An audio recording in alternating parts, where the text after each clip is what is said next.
Hey, what's going on? What's going on? What's going on, everybody? Welcome back. Welcome back. Welcome back. I know it's been a minute. Welcome back to another episode of Honest Conversations with Mo, the Mo Love podcast. And yeah, it's been a minute. Life's been happening as we all go through and progress. And yeah, just want to go ahead and get right into this episode.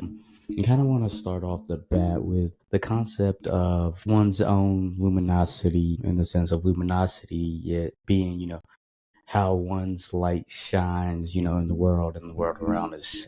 And when we're thinking about our own luminosity, we also have to be mindful about those moments and those times in our lives when the light won't shine as bright. And then also, how are we controlling, you know, how bright we are shining our light when maybe it is at its most, dimmest at times. And I think when we look at, ourselves and, understand, kind of what we're dealing with and progressing through in the world, on a day to day, and you look at how is your light shining and affecting, the people around you. And how is your light shining within yourself? I think that's a part of our luminosity that we kind of tend to forget is how are we, shining a light, for ourselves as well, outside of just shining a light for the world around us. And as I said before, when you think on how maybe sometimes, that light won't always, as I said, be the brightest, and it can be dark and it can be dim at times as well. And I think being mindful of going through those, tough patches and those period of where you recognize how you're choosing to showcase yourself in the world, and how you're choosing to exhibit yourself as an individual, as a person, and also through, the things, we choose to engage with. How is that impacting our luminosity, and how does that drive us to shine bigger and brighter? And if it aligns, and I think that also comes to, thinking back to, I think I spoke on a couple episodes back of sitting in the void. And then I think of, even myself as I think about this aspect of luminosity and, the last, couple months where I could sense my light, wasn't feeling the brightest. And it was due to, almost,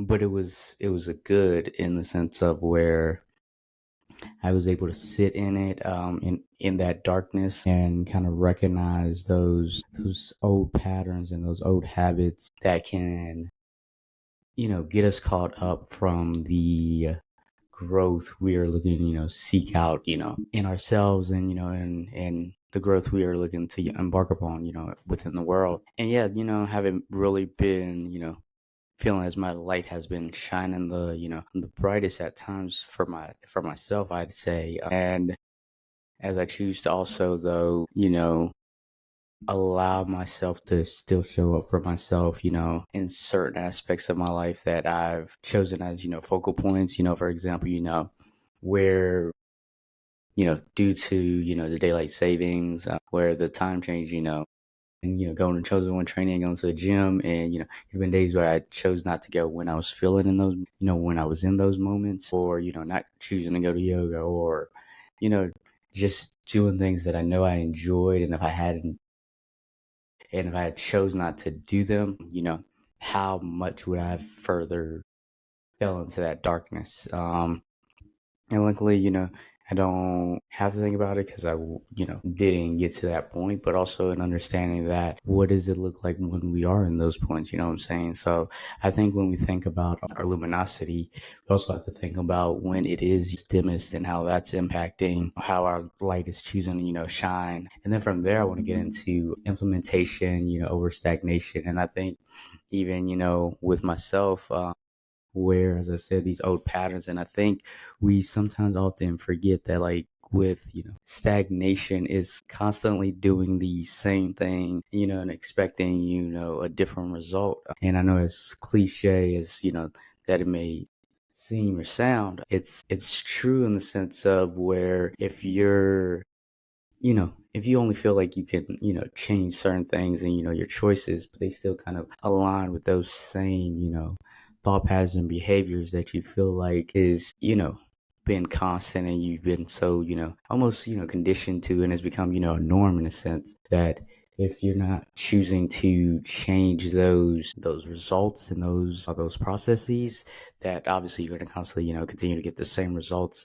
And I think when we look at implementation is looking into how are you taking the necessary steps to eventually get to that end result. And I think sometimes we obviously look ahead to the end result and just hope to get there and not remembering to think on, the steps that it took to really get there. And that's why, when you look at implementation over stagnation, you need to properly implement a system and processes that work for you and not something that's built off of, consistent patterns or consistent habits that obviously showed no results. And I think when we choose to truly implement it, when it comes to implementation, is that plan can, constantly change, constantly evolve, and constantly redevelop. And it's not being upset with the constant change, is accepting how the change is leading to change, if that makes sense in a way. Because you have to really understand and recognize not only the work that, and I think it also comes back to that, the work you got to kind of have to put in within yourself and with, how you engage with the world. Like for myself, the realization of when I was in that dark period and knowing that was more so because of, the childhood trauma of, abandonment, how I've allowed abandonment to kind of trickle, into all the different facets of my life of late and not really realizing. So now from here, how am I choosing to implement the necessary, strategies and not constantly, being content with, those same results or tweaking those, something that was similar and hoping, something different and just making a slight adjustment. But at the end of the day, it's still the same thing. And then from here, as I kind of talked about, kind of that sense of pain. And I think it was at Strokes of Freedom, journaling class where my, incredible crew, and they asked me the question of what does it, that in the sense of, how I hadn't, confronted, that sense of pain. And when we think of pain and progress, those two things, that sense of duality between those two things, and where the pain is, necessary to recognize and understand because it's gonna happen and it's bound to happen.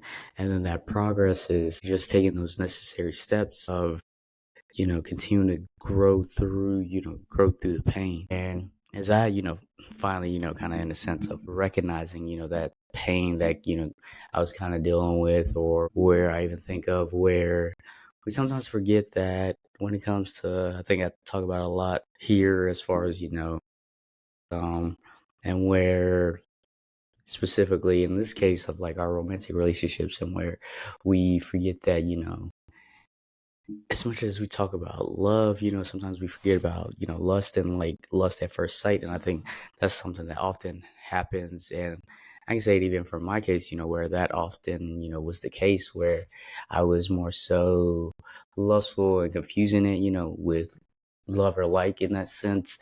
And whereas, it was just lust at first sight. And I think when you're able to differentiate the two and allow it to be natural, it kind of shows, kind of ties back to, that progression. And I think really going, through the pain, and not only pain, that the world caused on us, but also, our own self-inflicted pain, and knowing that, pain is, bound to happen. And I think when we're able to sit with it, when the moments it does happen, and seeing how we can choose to take those steps to, continue in our progress. And I think progress is, obviously, constant evolving, constant, day by day, that work you put in, like for myself, that day by day, putting in at the gym at Chosen, sense of how, reworking, after, having this awareness when it comes to that sense of abandonment, how that impacted, my personal life in the sense of the thing I feared is the thing I became in the sense because I, tended to, push people away and, actually keep the world at, arm's length and at arm's distance. And how do I choose, how am I going to, go about choosing to recognize the pain and kind of, progress, moving forward. And, and when we think about that, it's just as I said, it comes with, taking it day by day, moment by moment. So yeah, excited to see, how that, shapes out as, I continue to, live life day by day.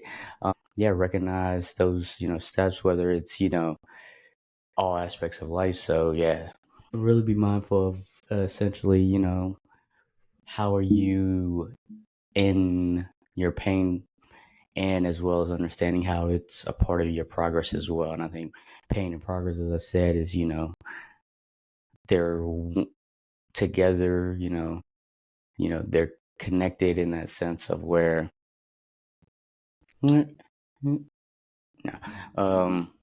but yeah, just connected in that sense. And next, we'll get into the NBA Emirates Cup and obviously early season NBA updates. Obviously, the defending, NBA Cup champions did not advance. Obviously, that being the Los Angeles Lakers and us not advancing. I think that was the game we lost. It was to the Spurs that got us out. It was the game against OKC that got us out. And yeah, so Lakers no longer in the IST tournament. And then after that, I'll be honest, I hadn't really been tuned in with the IST tournament after my Lakers lost, and really with the NBA of late because the Lakers have been on a 4-game losing streak after a 10-4 hot start, where we've been because we're 12-11. Yeah, 12-11. We've been 2-7 in our last 9 games, and yeah, not good, not looking good.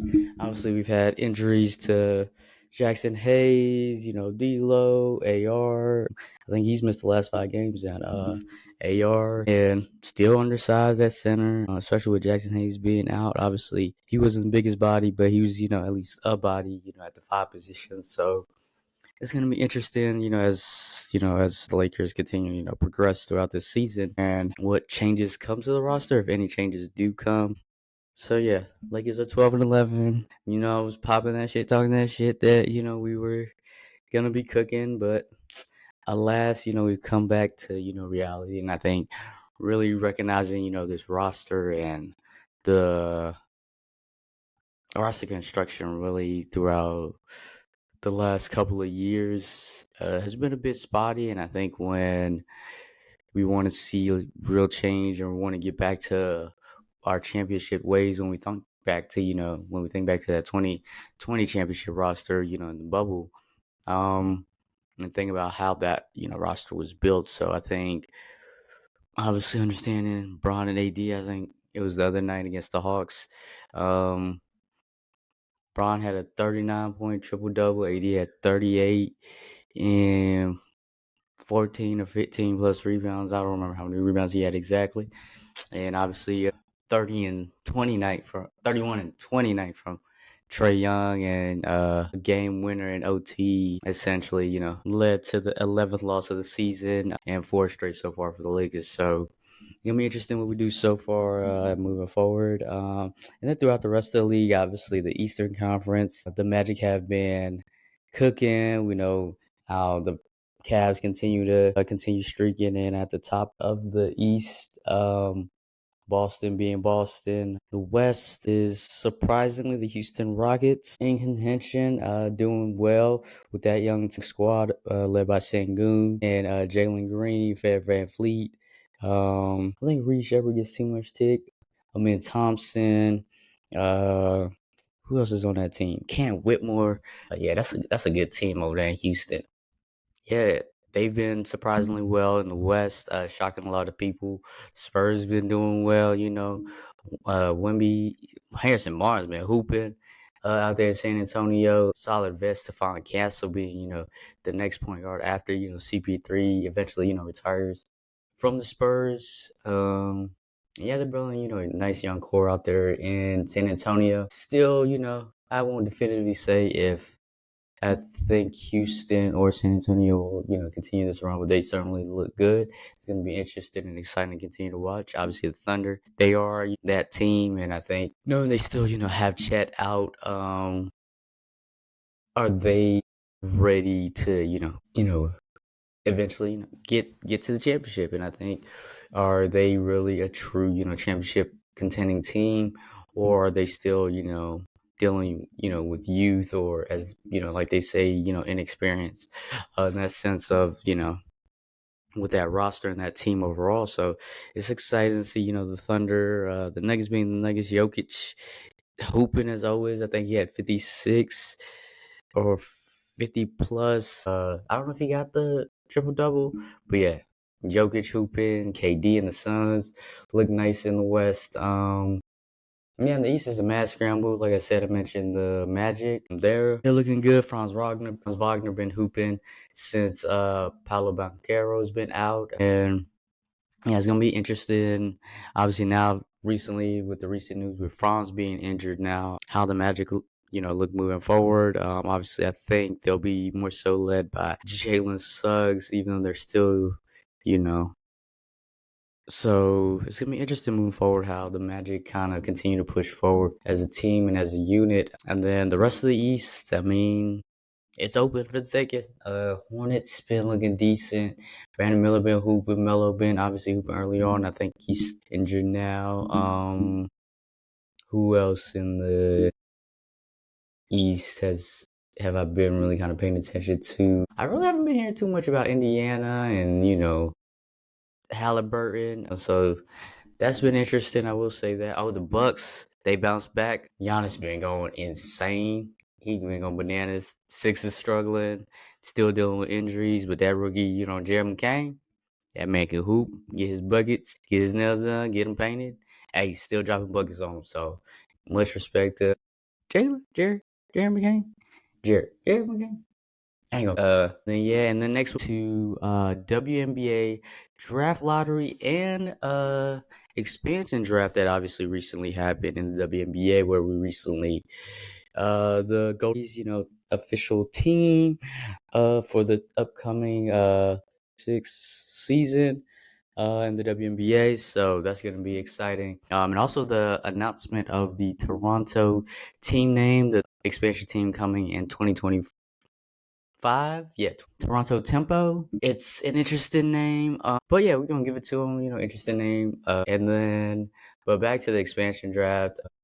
I think the most shocking names of the what is it? The protected players that teams were able to protect. Obviously, it was so teams were able to protect 6 players on their roster, and the Valkyries were able to pick from the remaining pool of those players. And they also had the option of getting a upcoming free agent, and also to make trades as well. But their notable picks were Tammy Fabricelli from the Pacers, Kate Martin from the Ace. I mean, not from the Pacers, it being Indiana, from the Fever. Her from Tammy from the Fever, Kate Martin from the Aces. Who else was notable? Van Loo from the Mystics, Julie Van Loo. Kayla Thornton from the Liberty, and it was another notable name. I think it was the Suns. Let me pull it up. Sometimes we often forget, we got the internet accessible to us, and sometimes we just forget to use it. Well, let's see. Valkyries roster. All right, I'm trying to pull it up, but yeah, I think Kate Moore being, her being young, I think she was, beloved in Vegas, on that team by her vets.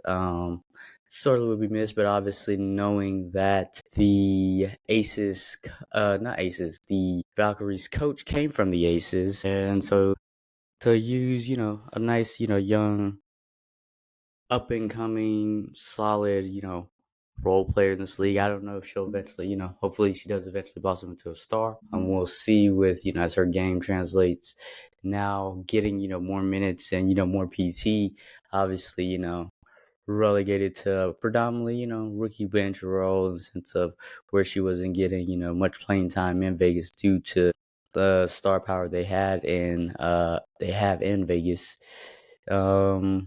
And then they're not giving me the names of the players on this article. They're just explaining it to me. I'm so confused. Yeah, I'm still trying to pull up the names. All right. So we got Temi Fabnelli from the Fever, Carla Lady from the Wings, Veronica Burton from the Suns. I did like that pick. Kate Martin from the Aces. Kayla Thornton from Liberty, as I mentioned, that was surprising. Stephanie Talbot from the Sparks.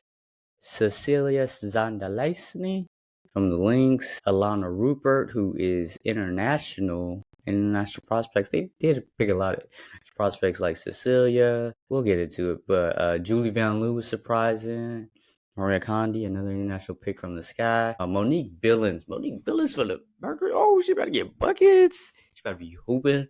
And yeah, expected, as expected. They're young. You get expansion team, slim pickings from, other teams' rosters. So it's going to be interesting to see how they come together as a team, knowing different pieces, I think. Sometimes we forget, we're kind of witnessing history in that sense of where we're seeing not only the growth of the WNBA, but also how these expansion teams are coming about. And we think about, the Hornets and what was it, the Vancouver Grizzlies, or so many different expansion teams, or the Texans in the NFL. So many different examples, across professional sports. But when we look at the WNBA and how in real time we're seeing the growth of this league as it continues to build and continue to evolve as a brand and as a conglomerate, as their own entity. And I think it's going to be interesting moving forward. And then obviously I said I was going to get into the draft lottery as well. When it comes to the lottery, the Wings got the number 1 pick, so it's looking like they're going to get Paige Buckets. Paige Buchers obviously looking like the expected number 1 pick if she does choose to come out this upcoming season. And who else? Number 2, Aces got Sparks got number 2 again this year. Sky get 3 and Mystics get 4. So it's a couple of interesting prospects as we'll get closer to the draft. But obviously, names I can think of, we already know Paige Buckets, Hannah Hidalgo, Olivia Miles, her teammate. Both of those women hooping at Notre Dame. Actually, is that game? Oh, did I miss that game? The Connecticut Notre Dame game? I think, or is it this upcoming week? I gotta check it. My bad for random tangent, folks. But yeah, just interesting as the women's college basketball continues to grow as a league and as a sport as well. So potential prospects, how this is going to impact like seeing Paige and Enrique. Oh my gosh, that's gonna be so much fun in Dallas. But yeah, not as exciting for the WNBA and the rest of this off season. And it's interesting to think about, like, the draft's not till next year, March. Around that time, March, April. I can't remember exactly. I think I had saw the kind of the promo of it. But yeah, so it's gonna be interesting. And then get into the NFL. The last few weeks, I think I last stopped off recapping you guys on week 9 or week 8. So we're now week 9 through 14 because, like I said, it's been a while. But yeah, throughout the league, my Falcons disappeared last 4 games. 4-game losing streak. And I think the last time I spoke to y'all, we were 6-3 at that time. Wow, that's insane. But yeah, Kirk Cousins, 0 touchdowns, 8 interceptions the last 4 games. That'll pretty much lead to, no wins, especially when I've noticed that our defense has done a better job of kind of progressing and, evolving. Obviously, knowing today we got smacked by the Vikings in the 4th quarter. They put on, 3 scoring touchdown drives, all in the 4th quarter. And yeah, not looking the best. Playoff chances now, I think we might be in second now, which is insane to say because we were 4-0 at the division at that time too. Last time I was with you guys. And now 4-1 in the division, and now potential, as I think second now. no, second now in the division maybe. So yeah. Yeah, that's been interesting. I think Kirk might be done for and it's time to put MPX in, but we're gonna see if we do it. And then across the rest of the league the last few weeks, Baltimore continues to dominate with that squad. Buffalo looking incredible, especially after that snow game performance against the Niners last Monday night, or this past Monday night, and so much more. Who else? Cardinals kind of there. Eagles bounce back and looking good after their early season frustrations. After I think after us playing against us, and the whole Saquon drop, but Saquon been balling out. And who else across the league I've been kind of paying attention to in the NFL these last few weeks? I'm trying to think. Kansas City, I mentioned them. Baltimore, Houston hasn't. Houston's been right. Obviously been hit by injury woes this season, of course. And then who else? Steelers still looking good with that QB situation that they doing out there. Russell Wilson, Justin Fields. So yeah, that's been interesting. Yeah, it's been as we get closer to the playoffs. It'll be interesting to see how the season closes out. Hopefully, all my Falcons goes out these last 4 games. So yeah, it's gonna be exciting, as it always is in the National Football League. Towards the as we head to our way towards the playoffs. It's gonna be exciting, and then obviously close off with top 4.